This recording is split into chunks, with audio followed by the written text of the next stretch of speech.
La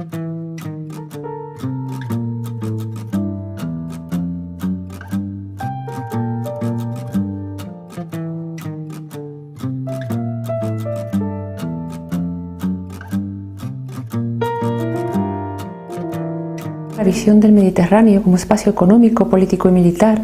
desde el siglo XVII al XVIII, un contexto histórico amplio,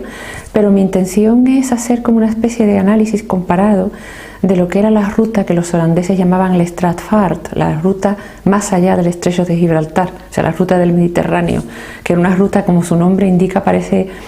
digamos, rememorar una especie de conexión entre áreas geográficas y mercados muy distantes, ¿no? Que precisamente se hacía por un comercio de escala que iba de puerto a puerto y que fue vinculando muchos centros económicos e emporios mercantiles del Mediterráneo, de puertos de distintas entidades sociales, políticas y culturales y lingüísticas, ¿no? Está unida por esta ruta, ¿no?, del Straatvaart. El Mediterráneo es una época que siempre se ha dicho, se tenía una percepción ya de la propia época de crisis, de decadencia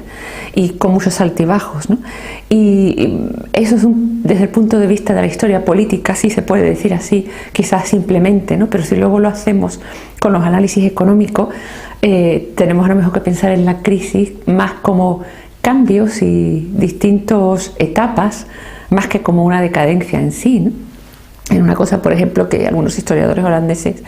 relacionándolo esto con la situación económica en Holanda, llamaba el achteruitgang, que es como retrogresión, más que ir hacia atrás en la economía, ¿no? Un poco es simplemente una retrogresión que no es exactamente decadencia económica, no tiene otro matiz, ¿no? Exacto, más conectado, dependiente durante épocas o sea, con muchos altibajos, dependiente de todas estas supuestas crisis, relacionada, por ejemplo, con la amenaza de los reinos berberiscos, la amenaza del imperio turco, claro, que eran sociedades que a veces estaban confrontadas, ¿no? Por ejemplo, la guerra, Holanda misma estuvo en guerra con Argelia hasta 1726, la propia corona española también, ¿no?, en este contexto, pero aún así había, a pesar de esto, pues había una cooperación mercantil que se reflejaba en el quehacer diario de los mercaderes, ¿no? Entonces yo